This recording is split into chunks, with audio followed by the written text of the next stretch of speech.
পড়ছিলাম প্রণয়ের গুনগুন, কলমে মুন্নি আক্তার প্রিয়া। পর্ব সংখ্যা 34। ব্যাগপত্র গুছিয়ে বাস স্ট্যান্ডে এসে বসে আছে গুনগুন। প্রণয়, মাসুদ, কুলসুম ও শিহাব, ওসমান গনি টিকিট কাটতে গিয়েছেন। সবাই মিলে আজ গ্রামের বাড়িতে যাচ্ছে। আগামীকাল গ্রামে থেকে পরদিন আবার চলে আসবে, কারণ এরপর হাতে থাকবে আর একদিন। এরপরই গুনগুনের ফ্লাইট। বাবার বাসায় দাওয়াত যাওয়ার পর ওসমান গনি গুনগুনকে জিজ্ঞেস করেছিলেন, দেশের বাইরে তো চলে যাবি, আমার কাছে কি চাস তুই বল, তাই দেব। গুনগুন বলেছিল, গ্রামে যেতে চাই।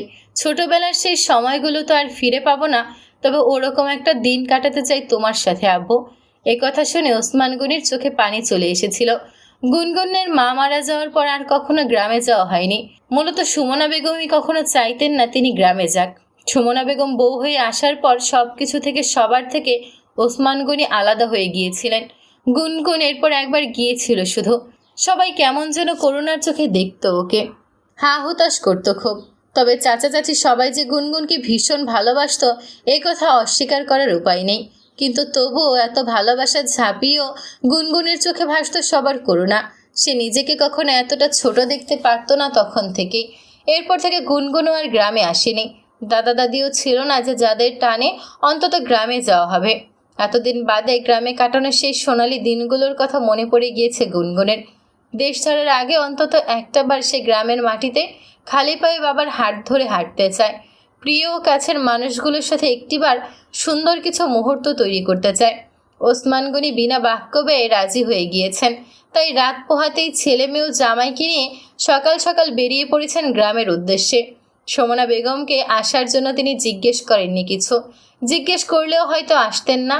আর সত্যি বলতে ওসমান গনি নিজেও চাচ্ছিলেন না সুমনা বেগম আসুক, কারণ তিনি চান তার মেয়েটাই অল্প সময়টুকু শুধু আনন্দেই থাকুক। ওর চারপাশে শুধু সেসব মানুষগুলোই থাকুক যারা ওকে ভালোবাসে। প্রণয় শুরুতে আসতে চায়নি। ও চাচ্ছিল বাবা মেয়ে নিজেরা সুন্দর সময় কাটাক। কিন্তু গুনগুনের জোর করার জন্য প্রণয়কেও আসতে হলো। গুনগুনের এক কথাই ছিল, আমার আব্বুকেও লাগবে, আপনাকেও লাগবে। আপনি ছাড়া আমার আবার কিসের ভালো সময়? আপনি বিহীন আমার সমস্ত আনন্দই দুঃখের সমান। এই কথার পর তো আর কোনো কথাই থাকতে পারে না। প্রণয় যেন একটু একা একা না লাগে, এজন্য মাসুদ আর কুলসুমকেও সাথে করে নিয়ে এসেছে গুনগুন। এই দুটো মানুষও তো গুনগুনের খুব কাছেরও ভালোবাসার। বিপ্লব ছুটির অভাবে আসতে পারছে না এখনও, তবে কথা দিয়েছে গুনগুনকে এয়ারপোর্টে সি অফ করতে আসবে। বাছে উঠে প্রণয় উসখুস করে বলল, আমার না খুব লজ্জা লাগছে। গুনগুন বিস্মিত হয়ে জিজ্ঞেস করলো, কেন? এই যে এভাবে তো জামাই হয়ে আগে কোথাও যায়নি। গুনগুন চোখ ছোট ছোট করে তাকিয়ে আছে। আইলাইনার, কাজল ও মাস্কারা দিয়ে খুব সুন্দর করে চোখ দুটো সাজানো। চোখ ছোট করায় দেখতে আরও সুন্দর লাগছে। ভ্রুজোড়া কিঞ্চিত কুচকে আছে, ঠোঁট সামান্য বাঁকানো। দাঁতে দাঁত পিষে গুনগুন বলল, জামাই হয়ে আগে কোথাও যাওয়া হয়নি মানে কি? আপনি কি আগেও বিয়ে করেছিলেন নাকি? প্রণয় দাঁত দিয়ে জিভে কামড় দিল, হাত দিয়ে গালে হালকা চাপড় দিয়ে বলল, তবা তবা, আমার মতো খারাপ ছেলেকে বিয়ে করতো কোন মেয়ে? সবাই কি তোমার মতো বোকা নাকি? ইস, আমি বোকা? নাও। গুনগুন প্রণয়ের হাত জড়িয়ে বলল, মোটেও না, আমি বোকা নই, আমি ভাগ্যবতী। ভাগ্য করেই আপনাকে পেয়েছি। আমি তো বলবো আপনার মতো খারাপ ছেলে প্রতিটা মেয়ের ভাগ্যে জুটুক, যাতে মেয়েগুলো তাদের স্বামীদের নিয়ে নিশ্চিন্তে থাকতে পারে, সবসময় ভালোবাসায় থাকতে পারে। এক নারীতে আসক্ত পুরুষ প্রতিটা মেয়ের স্বপ্ন। প্রণয় লজ্জা পাওয়ার ভান ধরে হাত দিয়ে মুখ ঢেকে বলল, ইস, লজ্জা পেয়ে গেলাম। গুনগুন তখন শব্দ করে হেসে ফেলল। ঢাকা থেকে গুনগুনদের গ্রাম খুব বেশি দূরে নয়। পদ্মা নদী পার হলেই শরীয়তপুর। যাত্রাবাড়ি থেকে বাসে উঠে একদম ডিরেক্ট জাজিরা বাজারে নেমেছে ওরা। বাস থেকে নেমে প্রণয় আশেপাশে মিষ্টির দোকান খুঁজছিল। ওসমান গনি জিজ্ঞেস করলেন, কি খুঁজছ? লাগবে কিছু? প্রণয় লাজুক হাসি দিয়ে বলল, মিষ্টির দোকান খুঁজছি। কেন, মিষ্টি কিনবে নাকি? না না, এসবের কোনো দরকার নেই। তা বললে হয় নাকি? প্রথমবার আসলাম, খালি হাতে যেতে পারবো না। আপনারা একটু দাঁড়ান, আমি আসছি এখনই। তুমি চিনবে না, আমিও আসছি, দাঁড়াও। ওসমান গনি ও মাসুদকে সাথে নিয়ে প্রণয় 6 কেজি মিষ্টি কিনল। গুনগুনের কাছে শুনেছিল ওর 3 চাচ্চু। প্রথমে 10 কেজি মিষ্টি নিতে চাইলে ওসমান গনি অবাক হয়ে বলেছেন, পাগল নাকি? এত মিষ্টি কে খাবে? রাখো রাখো, 2-3 কেজি নিলেই হবে। এত কম মিষ্টিও নেবে না প্রণয়। অবশেষে 10 কেজি থেকে 6 কেজিতে এসেছে। মিষ্টি কেনা শেষ করে অনেকগুলো ফলমূল কিনে নিয়েছে। ওসমান গনি নিষেধ করা সত্ত্বেও কোনো বারণ শোনেনি প্রণয়। শিহাব, গুনগুন ও কুলসুমের সাথে দাঁড়িয়েছিল। এত খাবার নিয়ে ওদের আসতে দেখে বলল, আল্লাহ আপু দেখো, ভাইয়া তো পুরো দোকান তুলে নিয়ে এসেছে মনে হচ্ছে। গুনগুন তাকিয়ে হাসলো। বাড়ির সামনে পৌঁছাতেই 3 চাচু, চাচি ও কাজিনরা দৌড়ে এলো। সবাই পারছে না যেন ওকে নিয়ে কাড়াকাড়ি করছে। সবার চোখে টলমল করছিল। কত বছর পর মেয়েটাকে দেখলো সবাই। প্রণয় কুলসুম মাসুদকে আপ্যায়ন করে নিয়ে বাড়ির ভেতর বসালো। প্রণয়কে দেখে সবার খুব পছন্দ হয়েছে। সবার মুখেই ওকে নিয়ে প্রশংসার ঝুলি। গুনগুনের যে বিয়ে হয়েছে এতদিন এটাই কেউ জানতো না। গতকাল রাতে ওসমান গনি যখন বাসায় ফোন করে আসার কথা জানিয়েছে, তখনই গুনগুনের বিয়ের কথাও জানিয়েছেন তিনি। প্রথমে চাচারা ভীষণ অভিমান করেছিলেন, একটু কষ্টও পেয়েছিলেন, কিন্তু প্রণয়কে দেখার পর সব রাগ অভিমান গলে পানি হয়ে গিয়েছে। একদম যেন একটা রাজপুত্র পেয়েছে মেয়েটা। গুনগুনের বয়সী সব কাজিনের বিয়ে হয়েছে আরও আগেই। প্রতিবারই ওদের দাওয়াত দেওয়া হয়েছে ফোন করে, কিন্তু ওরা কখনোই কারো বিয়েতে আসতো না। আজ এসে দেখলো একটা দুটো করে বাচ্চাও আছে এখন। সবাই কত বড় হয়ে গেছে। গুনগুন বাচ্চাদের আদর করছিল। বড় চাচি তখন বললেন, আগে সবাইকে নিয়ে ফ্রেশ হয়ে আয় মা, তারপর ক্যাসেটগুলোকে আদর করিস যা। মাসুদ ও প্রণয়কে বড় চাচুর ছেলেদের রুমে ফ্রেশ হতে নিয়ে গেল চাচি।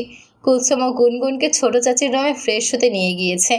সবাই ফ্রেশ হয়ে একসাথে খেতে বসেছে। বাসায় ডাইনিং টেবিল আছে, কিন্তু আজকে ওই টেবিলে বসেনি। বড় বড় দুটো পাটি বিছিয়ে সবাই মেঝেতে খেতে বসেছে। যদিও প্রথমে প্রণয়, মাসুদ ও কুলসুমকে টেবিলে খেতে দেওয়া হয়েছিল, তথাপি ওরাও সবার সাথে নিচে বসে খাবে বলে আর্জি করেছে। খাবারের আইটেম দেখে মাসুদের চোখ ছানাবড়া। ও বসেছে প্রণয়ের এক পাশে।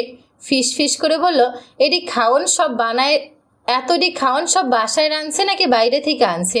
প্রণয় মুখে কিছু বলল না, হাসতে হাসতে আড়ালে চোখ রাঙালো। খাবারের আইটেম একটার পর একটা আসছেই। পোলাও, গরুর মাংস ভোনা, মুরগির রোস্ট, রুই মাছ ভোনা, সাদা ভাত, সরিষা ইলিশ, কচুরলতি দিয়ে চিংড়ি মাছের তরকারি, চিংড়ি দিয়ে করলা ভাজি, পাতলা ডাল, কালো জিরার ভর্তা, রসুন ভর্তা, সালাদ। সত্যি বলতে প্রণয়ের মাথা ঘোরাচ্ছিল। ছোট চাচি বলেন, গুনগুন তোমার পছন্দের খাবার খুঁজে পেয়েছ? কচুরলতি দিয়ে চিংড়ি মাছের তরকারি, চিংড়ি দিয়ে করলা ভাজি আর রসুন ভর্তা গুনগুনের খুব পছন্দের খাবার। সে খুশিতে বাকবাক্যম করছে। ওর প্লেটে সাদা ভাত, কারণ ও খাবে চিংড়ি আর ভর্তা আইটেম। প্রণয়ের প্লেটে সব জাঁকজমক খাবার দাবার। ও গুনগুনকে খাইয়ে দিতে চাইলে গুনগুন বাধা দিয়ে বলল, আমি ভাত খাবো, আপনি খান। প্রণয় তৎক্ষণাৎ কিছু না বললেও ভিতরে ভিতরে ভীষণ মন খারাপ করলো। খাওয়া দাওয়ার পাট চকিয়ে কিছুক্ষণ গল্পগুজব করে ওদেরকে রেস্ট নিতে বললেন চাচ্চু। প্রণয় ও গুনগুনকে আলাদা রুম দেওয়া হয়েছিল। কুলসুম একা একা বোরিং ফিল করবে ভেবে গুনগুন মাসুদকে বলল, আপনি প্রণয়ের সাথে ওই রুমে যান, আমি কুলসুম আপুর সাথে আছি। এ কথায় প্রণয়ের আরও রাগ হলো। কুলসুম আপুর জন্য খুব টান, দরদ একদম উতলে উতলে পড়ছে। এদিকে বরের জন্য মনে একটু দয়া মায়া ভালোবাসা নেই। নিষ্ঠুর বউ। বিকেলে কুলসুমের সাথে শুয়ে শুয়ে গল্প করছিল গুনগুন। তখন ওর কাজিন শালক এলো ঘরে। ছেদ চাচ্চুর মেশে। গুনগুনের 1 বছরের ছোট, কিন্তু বিয়ে হয়েছে আরও আগেই। 5 বছরের একটা মেয়ে আছে এখন ওর। শালককে দেখেই গুনগুন শোয়া থেকে উঠে বসলো। বলল, আরে আমার শালক, বস বস, কতক্ষণ ধরে তোদের আশায় বসে আছি, কেউ তো এলি না একটা বার রুমে। এত বছর পর পুনরায় গুনগুনের কণ্ঠে শালু ডাক শুনে শালুক একটু লজ্জা পেল। ছোটবেলাতেও গুনগুন এইভাবেই ওকে আমার শালু বলে ডাকতো। আজও গুনগুনের মনে আছে এটা। লজ্জাটুকু ঢাকতে পারল না শালু। গুনগুন তখন ওর হাত ধরে বলল, কিরে তুই দেখি লজ্জা পাচ্ছিস? বুবু, এতক্ষণ কেউ আসে নাই, তুমি যদি বিরক্ত হও তাই। বিরক্ত হব কেন? না মানে অনেক বছর পর আসলা গ্রামে, এখন তুমি কেমন আমরা তো জানি না, তাই ভয় পাইতেছিলাম। বাকিরাও কি ভয়ে আসতেছে না? ভয় লজ্জা দুটোই। হাই সর্বনাশ! শুনলে কুলসুম আপু, আমাকে কি এতটাই বাজে ভয়ঙ্কর লাগে? কুলসুম হাসে।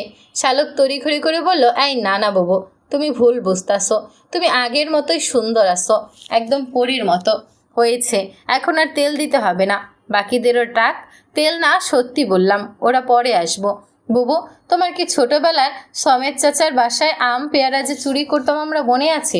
অবশ্যই। তার বলতে তাদের জাম্বুরা গাছটা নাই এখন? আছে, কিন্তু জাম্বুরা এখনও কাঁচা। আম বড় হয়েছে, পেয়ারাও। চলো যাই আর চুরি করি। গুনগুনের চোখ চকচক করে উঠল। হেসে বলে, ঠিক আছে। বাকিদের বলছিস? সবাই রাজি। ওরা তোমারে বলতে ভয় পাচ্ছিল, যদি তুমি রাজি না হয়েও উল্টো ধমক দাও তাই। আমি তোমার 1 বছরের ছোট, প্রায় সমবয়সী, তাই আমাকে পাঠিয়েছে তোমায় বলতে। ধুর বোকা, বকবো কেন? আর তোরা যে আমার ছোট হয়েও বড় হয়ে গেছিস এখন। আমার আগেই বিয়ে শাদী করে বাচ্চার মা হয়ে গেছিস সবাই। শালক লজ্জা পেল কিছুটা, বলল, আব্বা গতকাল যখন ফোন দিয়ে বলল তুমি দেশে আসবা, কি যে খুশি হয়েছি তখন। শ্বশুর বাড়ি হইল গৃহস্থ বাড়ি, এমন হুটহাট তো চলে আসা যায় না। বাবুর বাপেরে কত কষ্ট করে রাজি করাইছি জানো না। আমার মতো সবগুলো এরকম ছলচাতুরি করেই আসছে তোমারে দেখবো বইলা। গুনগুনের চোখ দুটো আর্দ্র হয়ে উঠল, বুকে শীতল হাওয়া বইছে। সবাই ওকে কত ভালোবাসে, কিন্তু সবাইকে এতগুলো বছর দূরে ঠেলে রেখেছিল। ভেতরে ভেতরে আজ খুব অনুশোচনা হচ্ছে গুনগুনের। সমেত ভূঁইয়াদের বাড়ি নদীর দিকে, সবাই তাদের ডাকে ভুয়া সমেত। এসব নিয়ে আগে সমেত বাড়ির লোকজনদের সাথে কম ঝগড়াঝাটি হয়নি গ্রামের মানুষদের, কিন্তু এত বছরও কিছুই পরিবর্তন হয়নি। এখন সবাই ওই বাড়িকে ভুয়া সমেদের বাড়িই বলে। গুনগুনের দাদার বাড়ি থেকে 6-7 মিনিটের পথ। নদীর পাড়ে যাওয়ার জন্য মেঠো পথ ধরে যেতে হয়। সোজা সাপটা যেতে চাইলে ধান ক্ষেত, গম ক্ষেতের আইল ধরে যেতে হয়। গুনগুন সোজা পথটাই বেছে নিয়েছে। চারদিকে প্রকৃতির অপরূপ সৌন্দর্য আর ঘ্রাণ। গুনগুন বুক ভরে শ্বাস নেয়। কতগুলো বছর পর আবার সব কাজিনরা একসাথে হয়েছে। দেখে মনে হচ্ছে এক লাফে তপ করে সবার বয়স কমে গিয়েছে।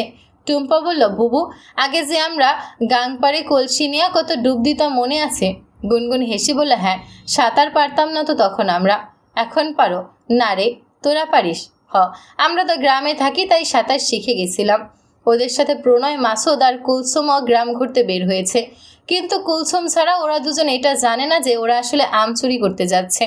আম গাছের নিচে এসে গুনগুন চুপ করে দাঁড়িয়ে রইল। এখান থেকেই বাড়ির উঠানটা স্পষ্ট দেখা যাচ্ছে। একবার ইচ্ছে করলো গিয়ে দেখা করে আসবে, পরে মনে করলো এভাবে খালি হাতে যাওয়া ঠিক হবে না। আগামীকাল তো গ্রামই আছে, কাল যাবে প্রণয়কে সাথে নিয়ে, আর কিছু মিষ্টি নিয়ে। শালু গুনগুনের কাঁধে হাত রেখে বলল, কি হয়েছে বাবু? গুনগুন সদ্বিদ ফিরে পেয়ে বলল, কিছু না। চম্পা বলল, তাইলে চলো শুরু করি। প্রণয় ভ্রু কুচকে বলল, কি শুরু করার কথা বলছেন আপনারা? টুম্পা চম্পা চমচ বোন, ছোট চাচ্চুর মেয়ে, ওরাও বিবাহিত। ওরা মুখ টিপে হাসছে। চম্পা বলল, দুলা ভাই, আমরা এখন আম আর পেয়ারা চুরি করব। প্রণয়ের চোয়াল ঝুলে পড়ার উপক্রম। মাসুদ মুখ হাঁ করে তাকিয়ে আছে। শেষমেশ কিনা চুরির সাক্ষী হতে এসেছে ওরা। নিজেকে সামলে নিয়ে প্রণয় বলল, না না, একদম না, এসব চুরি করা ভালো না। আপনাদের পেয়ারা আম খেতে ইচ্ছে করছে, সমস্যা নেই, আমি বাজার থেকে কিনে দেব। গুনগুন বলল, ধুর, কিনে খাওয়া আর চুরি করে খাওয়ার মধ্যে কি কোনো আনন্দ আছে নাকি? আর আমরা যদি এই বাড়িতে গিয়ে এখন বলি যে আম খাবো, ওনারা কিছুই বলবেন না। তাহলে বলেই নাও। ধ্যাত, তাহলে আর আনন্দ রইলে কোথায়? গুনগুন, চুপ, আর কোনো কথা নয়। চুপচাপ দুজনেই 2 গাছে উঠে পড়ুন। মাসুদ ঢোক গিলে বলল, 2 জন মানে? আপনি আর প্রণয়। আপনি পেয়ারা গাছে ওঠেন আর প্রণয় আম গাছে। দুজনই একসাথে বলল, অসম্ভব। গুনগুন ইমোশনাল ব্ল্যাকমেল করে বলল, আমার কথা রাখবেন না আপনারা? 2 দিন পর তো চলেই যাব, একটু আবদারও ফেলে দেবেন।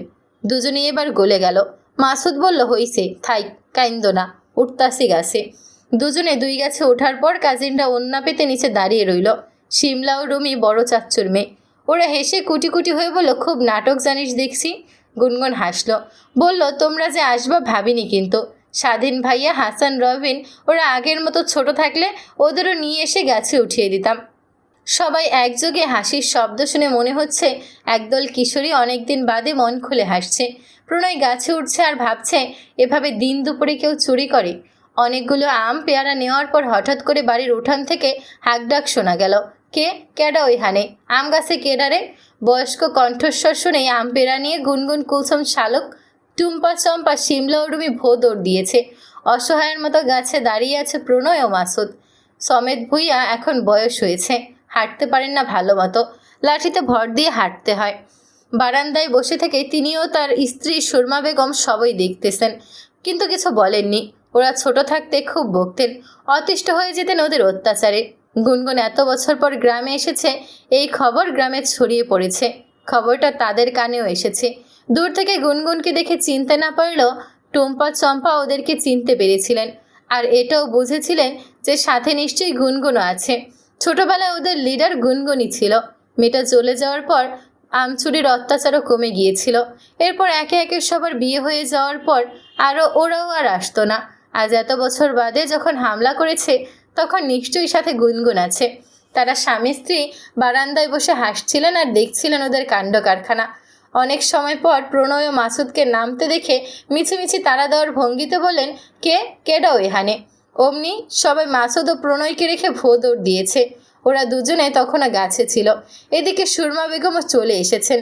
ওপরে তাকিয়ে হেসে বললেন, নামো নামো, সমস্যা নেই। ওরা ভয়ে ভয়ে নামলো। তিনি বললেন, তোমরা কারা? ওসমান গো বাসায় আইসো? প্রণয় ফাঁকা ঢোক গিলল। শ্বশুর বাড়ির মান সম্মান বুঝি আজ খেয়েছে সে। বলল, জি। তোমাগো মধ্যে গুনগুনের জামাই কেডা? মাসুদ প্রণয়কে দেখিয়ে বলল, ও।